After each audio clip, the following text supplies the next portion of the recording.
Hey, we're back. Brexit, you name it. What about Jexit? Jexodus.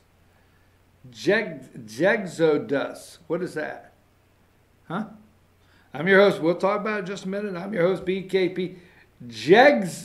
Exodus. You got Exodus in the Bible. Jexodus. What is that? Show them how they can get in touch with the show, keep up with what we're doing here. There's the phone number and chief@fetchernews.com and all the social media ways you can keep up with what we are doing. First, I'm going to tell you like this, the most important story to me today. And I say that because, we like our dogs. I mean, I like my dogs. I like your dogs. I like the dog of the pet of the week on Friday. Just haven't met a pooch I did not like. I just like all the pooches, okay? So yesterday, I guess it was yesterday, Gus died. And who is Gus? Gus died yesterday. Give me number, I just had it here, Josh. Give me number 37. And there's our governor of Georgia, Brian Kemp, and he's out there with Gus. And Gus died yesterday. Number 38. They buried Gus, put his cross up. I'm telling you, man, if you're wondering why you like this guy in Georgia, Brian Kemp, and why he's the governor, there he is. They buried Gus yesterday. And you know this family did. They didn't call anybody in. Here's number 39. This is Gus sitting in one of the family chairs. He got to sit in the chair at the house. So Gus made it to the governor's mansion for a couple weeks here. Let me put this up. This is from our governor, Brian Kemp. Today I said goodbye to Gus, the first dog. He was with me through a tough statewide loss when he ran, the Great Recession, and the countless number of hardships and celebrations over the past 13 years. Gus was a loyal companion, and I always hoped he would make it to the governor's mansion. While only there for a few weeks, Gus brought a warmth and sense of excitement that's impossible to explain and difficult to replace. Here's the line. He was a damn good dog. That's the governor of Georgia. He said he was a damn good dog and will be sorely missed. That's a guy that understands his dog right there. Put that one back up with him and Kemp together. What number is that?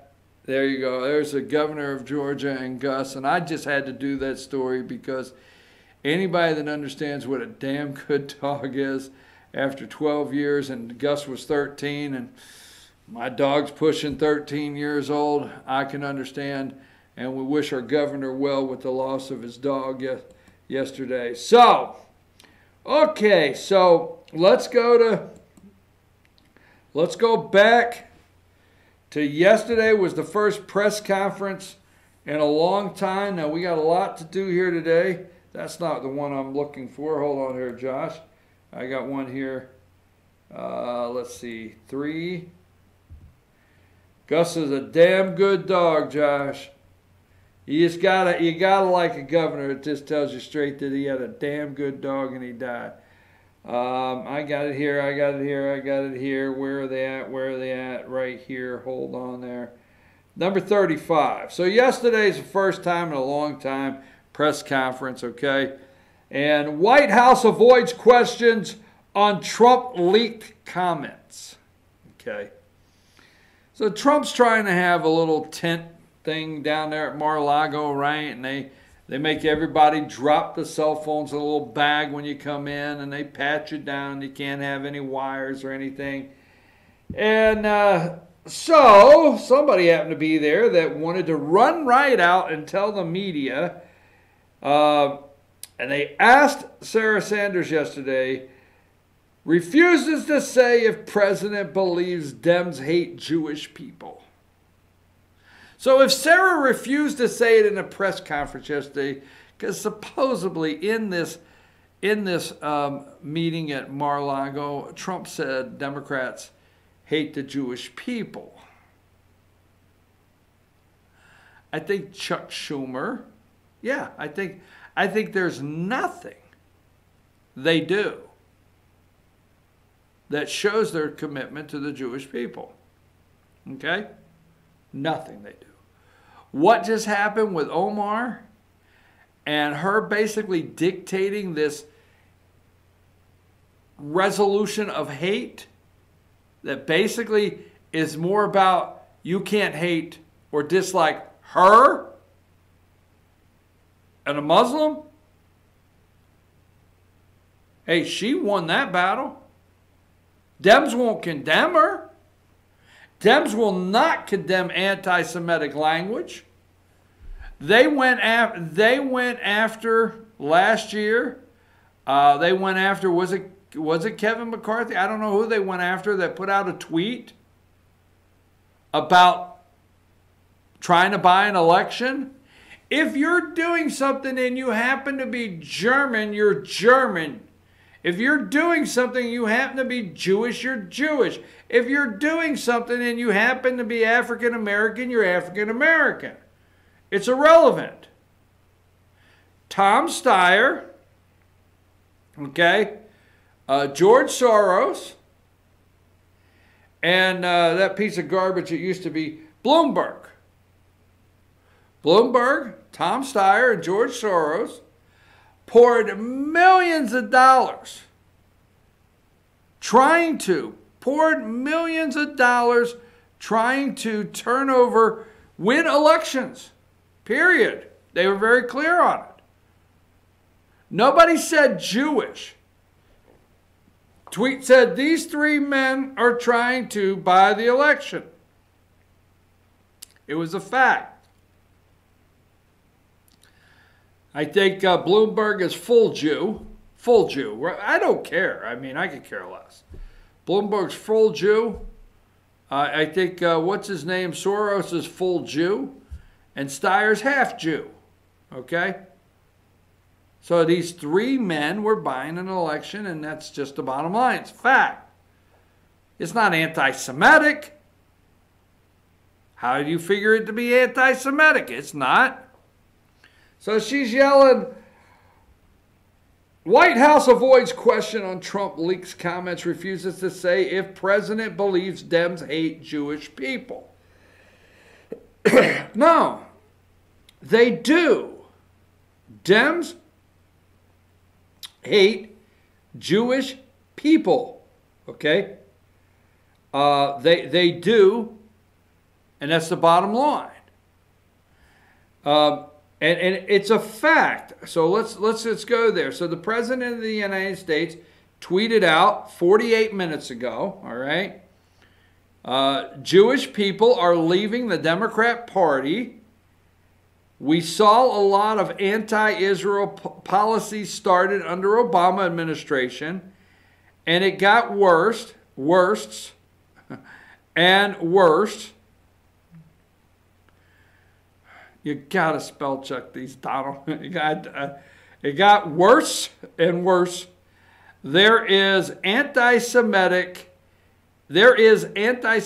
in the Democrat Party. They don't care about Israel or the Jewish people. They don't, okay? Jexodus. All right, so let's go over. So when you put that in, let's see, what is this? Exodus, Jexodus, J-E-X, Jexodus, I guess. A Jewish millennials, and this is from the Daily Wire, okay? And this is from Josh Hammer from the Daily Wire. Jewish millennials launch a liberation movement from the Democrat Party. For decades, the Democrat Party has often taken the Jewish American vote for granted. Now, they're up in arms because the media is going to defend. Now, they run interference. They've got to run interference and say, how dare you come out and say the Democrats hate the Jewish people? And they're doing everything to run interference, because anytime the Dems get caught, see, here's what happens on a daily basis with President Donald Trump. He just exposes stuff. And their heads spin off, because every time he exposes something, the deep state media's job is to jump in as fast as they can and start working the subject to turn it around on Republicans, the president, and run cover for Democrats. For decades, the Democrat Party has often taken the Jewish American vote for granted. In no presidential election since the founding of the State of Israel in 1948 has the Democrat Party failed to win the plurality of Jewish vote. Even in infamous anti-Israel, Jimmy Carter won 45% plurality share of the Jewish vote in 1980, outdoing Ronald Reagan's 39% of the Jewish vote. In 2016, 71% of Jews pulled the lever for Hillary Clinton, while the minority of American Jews, minority of American Jews who identify as Orthodox routinely favor the Republican Party at the ballot box.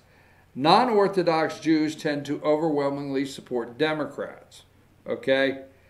Now, a new millennial-centric group, Jexodus, seeks to reverse this long-standing trend. Per the press release from Jexodus' soft launch at an annual conservative political action at CPAC, at CPAC last Friday, the group describes itself: "We are proud Jewish millennials tired of living in bondage to leftist policies. We reject the hypocrisy, anti-Americanism, anti-Semitism of the rising far left progressive Democrats, and far too many old school Jewish organizations take our support for granted. After all, we're Jewish and Jews vote for Democrat until today." So they are definitely a good push out there for the first time. And Nancy Pelosi, I don't think Pelosi gets nervous about the impeachment, okay? I don't think she gets nervous at all about the impeachment. But what Trump does when he says something like Democrats hate Jews, it throws it out there for the discussion. And that shoots Pelosi's nerves. She doesn't even want this discussed. She doesn't want it brought up, discussed with anybody. Why? Because some truth will come out. And she's afraid right now of Omar, Alexandria Ocasio-Cortez, and the other lady from Michigan. She's afraid that these outspoken anti-Semitic Democrats, they're going to get the media. You take Alexandria Ocasio-Cortez. I will say this. I do not think Pelosi's happy that a woman that got 14,000 votes is 24/7 on every network somewhere or every internet site pushing her and her crazy thought process of socialism. So Pelosi they get nervous. The Schumer's probably running back home in New York and trying to talk to the rich Jewish community. I won't call them Jews anymore. Why not? But Nancy's probably home trying to talk to her rich Jewish community. I do think they're concerned about Omar and some of these anti-Semitic comments. And I think they're concerned that they didn't condemn it. And are Democrats quietly moving over to the right? I mean, the Jewish community moving over to the right from Democrats to Republicans. And that's making them nervous. I'm your host, BKP. We're going to take a break. We'll be right back. And when we get back, will Stacey Abrams run for president or Senate? What does that mean in Georgia? What does that mean for the country if we let her outside the borders of the confines of what we got in Georgia. There's a nervous thought. Maybe she can roam on the range out west. That was mean, wasn't it? Take us to break.